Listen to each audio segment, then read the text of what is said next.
Witajcie na następnej wyprawie. Dziś zabierzemy Was do opuszczonego szpitala znajdującego się w fukushimskiej czerwonej strefie. Po trzęsieniu ziemi 11 marca 2011 roku na terenie prefektury zostały wyznaczone miejsca do ewakuacji oferujące pomoc medyczną. I właśnie jednym z takich miejsc był nasz dzisiejszy szpital. Świadczą o tym porozkładane na ziemi materace i prowizoryczne legowiska. Ale dlaczego niektóre elementy wyposażenia porozrzucane są w nieładzie? Szpital znajduje się w niedalekiej odległości od samego reaktora atomowego, który uległ awarii. Dlatego też już następnego dnia, czyli 12 marca, władze zarządziły ewakuację z obszaru w promieniu 10 km od elektrowni. Cała obsługa szpitala i pacjenci opuścili to miejsce w biegu, uciekając przed niewidzialnym wrogiem – promieniowaniem.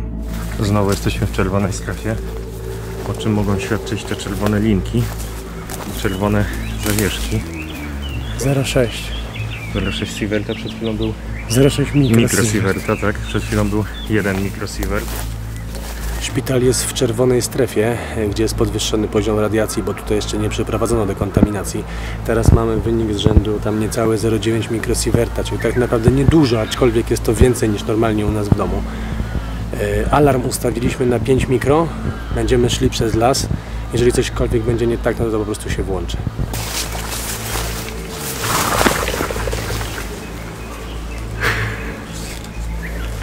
Bażanty mutanty. Ale znowu musimy uważać, bo znowu jesteśmy, tak jak mówiliśmy, w czerwonej strefie. No i stąd jest przypał, jakby nas znaleźli, złapali albo cokolwiek z tych rzeczy. Jest i on. Widzisz tu kamerę? Widziałem stąd z zewnątrz. Ona się obracała, czy nie? Dobra, słuchajcie.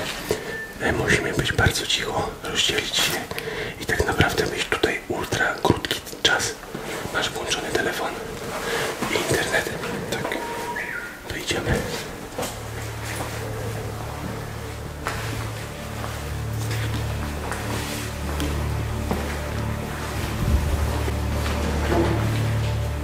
Konrad, to ja idę dalej. Dobra. Ale trafiliśmy w miejscówkę, powiem wam. Mistrzostwo świata. To wszystko zostało tak, jak nastąpiło trzęsienie ziemi, ewakuacja. Później wiadomo tsunami i od tamtej pory to wszystko jest zostawione samo sobie. A jesteśmy teraz w czerwonej strefie w ogóle, czyli w tej najbardziej przypałowej. No i tutaj jakby nas znaleźli, to była lipa. Szliśmy, no zresztą sami widzieliście przez te krzaczory. No miejmy nadzieję, że nie ma tutaj działających kamer i nikt nas nie widział.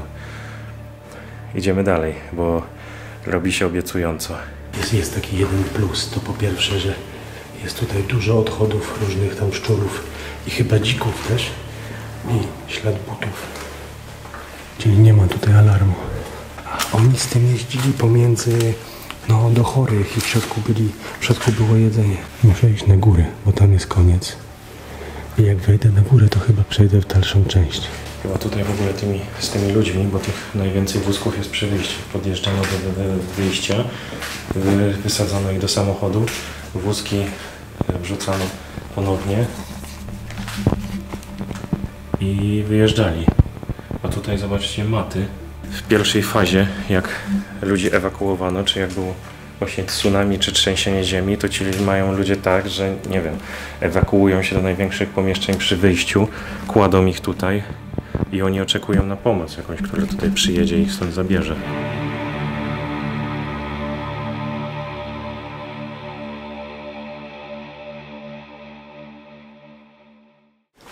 Dobra, jestem już w drugim budynku i tu trzeba będzie zacząć już się mocno rozglądać.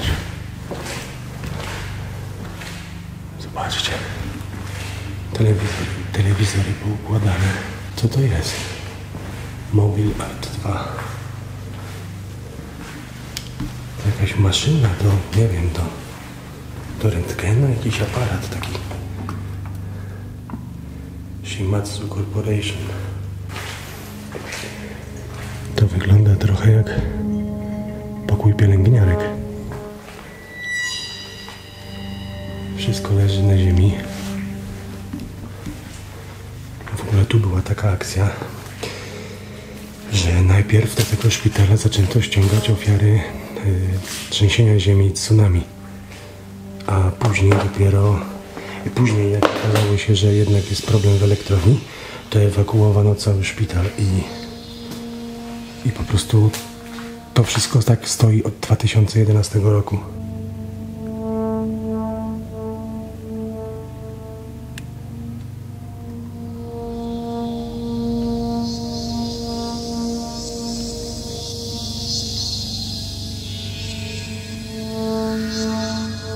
Zobaczcie, jak się zmieniło. Na zewnątrz jest 1, w środku jest 0,2 mikro. Nie jestem pewien, ale to trochę wygląda jak mapa tego skażenia. Znaczy się tych wszystkich miast, które były w Fukushimie dookoła w tej prefekturze. I może na szybko, w momencie kiedy była ewakuacja, po prostu sporządzali tu jakieś notatki. Ewidentnie jakiś oddział dziecięcy już. Zobaczcie, że tutaj chyba dzieci, które przebywały, chyba były dłużej. To jakieś albo ciężko chore dzieci, albo takie, które mają choroby, które wymagają długotrwałego leżenia i leczenia. Zadzwonię do Kuby zaraz.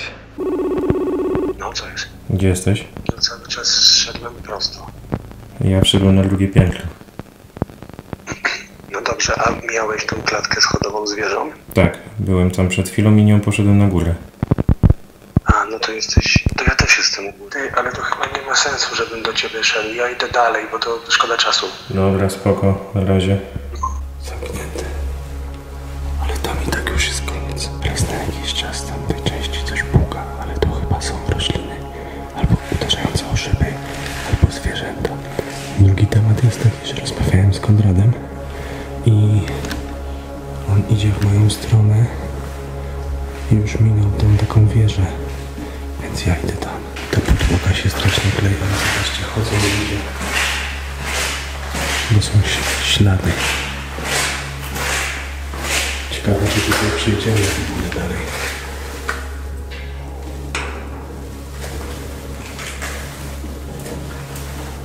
Dobra, jesteśmy.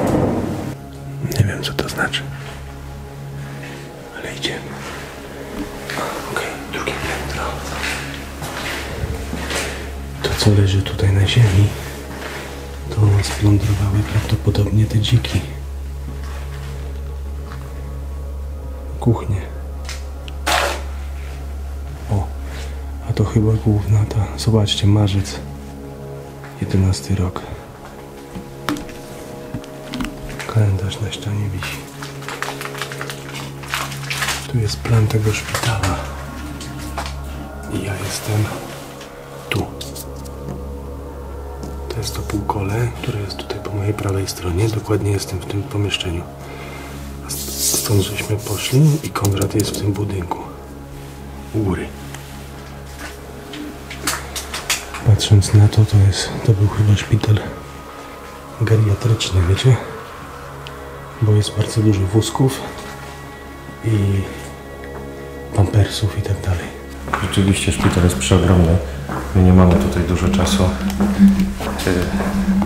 ponieważ sami widzicie, jak to wygląda. To widać, że tutaj stołówka dziecięca. Z tych sal wychodzono. Tutaj można było wejść do kuchni, a zobaczymy. Nawet jest narysowane. Można wejść do takiej kuchni. Oczywiście kuchenki. I jest więcej. No i herbata. Jeszcze herbata. Zobaczcie, cała kola leży.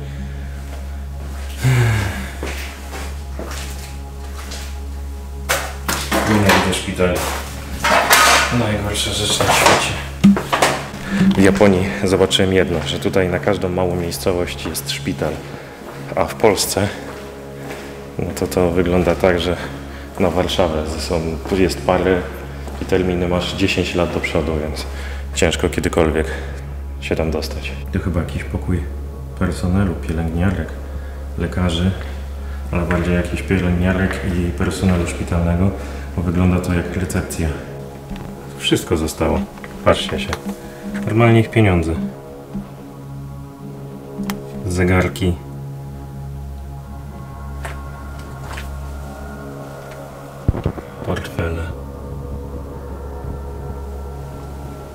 Jestem ciekaw, czy to rzeczy pracowników, czy to są rzeczy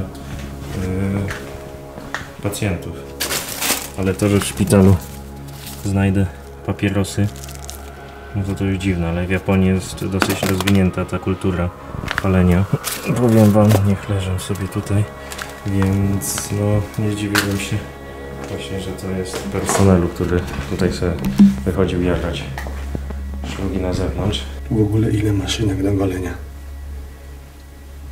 Wszystko zostało. Wszystko.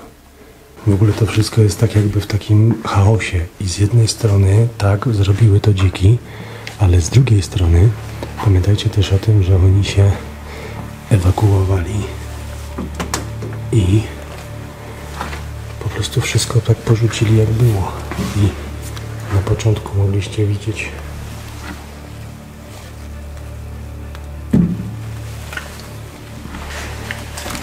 materace, tam gdzie był Konrad, ich było najwięcej, a to świadczy o tym, że zrobili taki przejściowy szpital dla osób, które były poszkodowane w wyniku trzęsienia ziemi.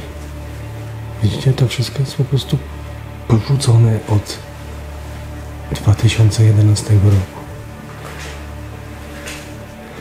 Na zewnątrz też widzieliśmy łóżka, które są były po prostu powyciągane i wydaje mi się, że to było spowodowane tym, że jeżeli to był szpital po prostu dla ludzi w podeszłym wieku, to nie wszyscy mogli chodzić i ewakuowali ich razem z łóżkami, wyjeżdżając po prostu na zewnątrz. Wydaje mi się, że cała ta strefa to są pokoje pacjentów. A dobra, tu mamy łazienkę.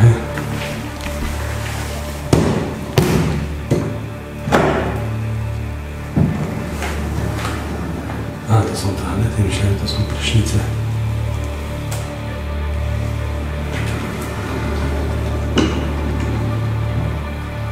Jeżeli podoba wam się to, co robimy, a jeszcze nie subskrybujecie naszego kanału, to kliknijcie ten przycisk na dole subskrypcji, bo to nas mega motywuje do dalszej pracy. Po prostu jest nam miło. Dobra, idę jeszcze w drugą stronę i postaram się wejść na górę. I tutaj znowu jakieś dziecięce pomieszczenie, raczej pokój, gdzie dzieci leżały. Całe to piętro pewnie jest takie. A to chyba chusteczki jeszcze nie otworzone. Aha, widzicie? Całe opakowanie nieotworzonych chusteczek. Właśnie o tych materacach mówię. Zobaczcie, że są porozrzucane jeszcze te cukierki. Tak samo tutaj jest wywiezione łóżko. Te fotele są jakoś tak possuwane, może tutaj ludzie też spali. Zaraz po trzęsieniu.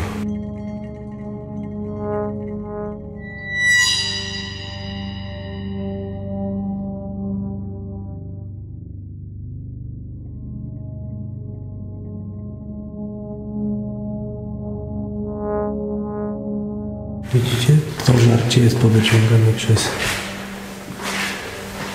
przez zwierzęta.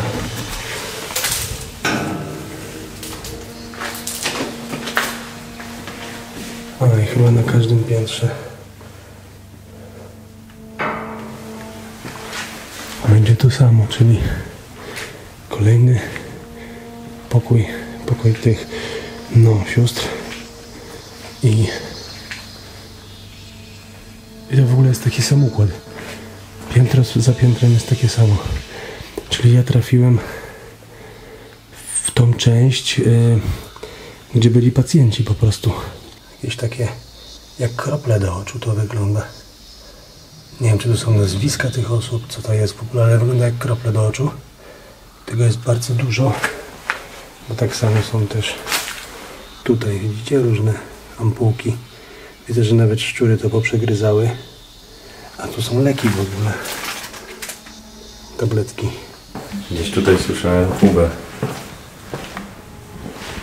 Klatka schodowa u góry. Tak.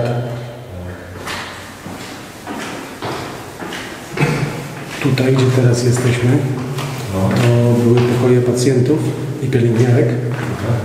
A tam, gdzie ty byłeś, to chyba były sale zabiegowe i tak dalej. Tam, gdzie ja byłem, to były pokoje geriatryczne na dole, a na górze było piętro pokoje dziecięcych. A, no to tu jest geriatria na 100%. To trzeba znaleźć jeszcze jakieś sale zabiegowe, jeśli są. No to chodź na górę. Ostatnie piętro.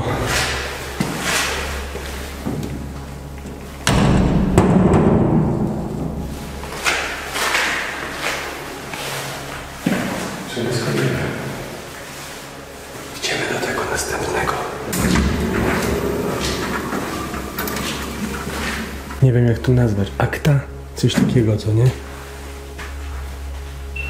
W ogóle znalazłem taką kartkę, gdzie było napisane Fukushima, prefektura, government, coś tam. O, Hello Kitty z 2010. No, są chyba takie torby papierowe. Co to jest? A, to cukierki są.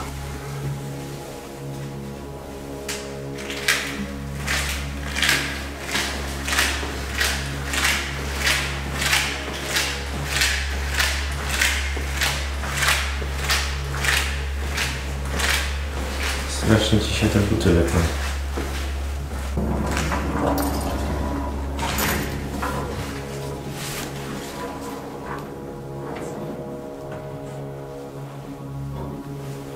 Tutaj jeszcze szczury nie doszedły, bo zostały Pepsi. W ogóle jakie wciągnięte. Zigzag McQueen. Zobaczcie, butelki z wodą.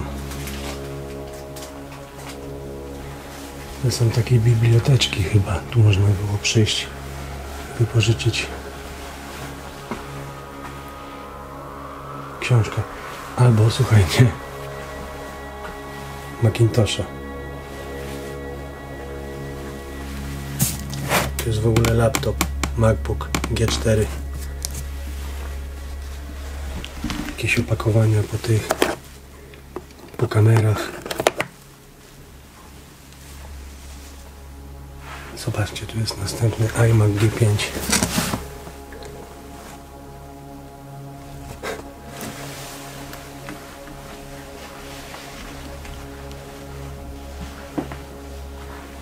Jakieś zabawki. Tu jest kolejny ten MacBook. Nie MacBook, tylko no komputer Apple'a, nie wiem jak to się nazywa. Pierwsza bateria w GoPro padła. Jestem na jakimś przyjemnym dywaniku w pokoju pielęgniarek. Jezus Maria, jak się przestraszyłem. A to filmik mi się włączył. Prawie zawału dostałem. Gdybyśmy chociaż trochę znali japoński i wiedzieli gdzie szukać, to byśmy mogli znaleźć klucze pewnie tutaj, które otwierają te drzwi. Sądzę, że tak. Nie padło na to, żeby się uczyć japońskiego. To nie wiedziałem, że będziesz kimś takim? Tam już są robotnicy. Przechodzimy i czekamy aż zaczną pracować i wtedy wychodzimy za nie. Spoko. Czuję, że ten łącznik się bujał na wietrze, jak szliśmy? Powiem ci, że nie. Widzicie tam? Na przykład te dwa ostatnie piętra. Przybliżę wam. Tam nie dało się wejść. Więc możliwe, że tam było coś na tyle wartościowego, że nawet podczas ucieczki po prostu zamknęli te drzwi.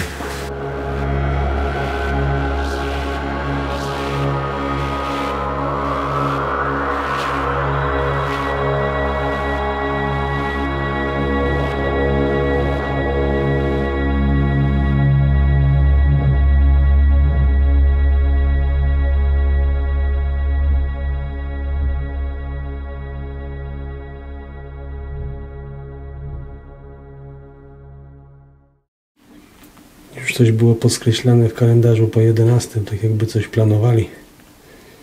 No ale plany chyba zostały pokrzyżowane dość mocno. Tu jeszcze węflony tu wiszą. A tam stetoskopy, no. Tutaj o wiele bardziej śmierdzi lekami niż w tamtej części. To też pokój pielęgniarek jest taki. Tak. Tutaj masz główną recepcję, tam zobacz, że są Tak. jeszcze wózki inwalidzkie.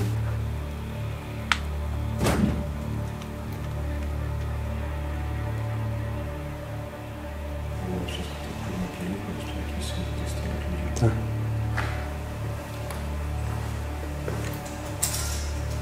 Dawaj tutaj. I tutaj kończy się nasza wyprawa po ogromnym, opuszczonym szpitalu w czerwonej, fukushimskiej strefie. To, co widzieliście i to, co my widzieliśmy, sądzę, że ciężko i na próżno szukać innego, lepiej zachowanego szpitala tutaj czy na całym świecie, jeśli chodzi o opuszczone miejsca. Mam nadzieję, że Wam się podobało. Dziękujemy Wam, patroni, że z nami jesteście. Tutaj wyświetla się lista. No i co? Subskrypcje, łapki w górę i do zobaczenia na następnej wyprawie. Cześć.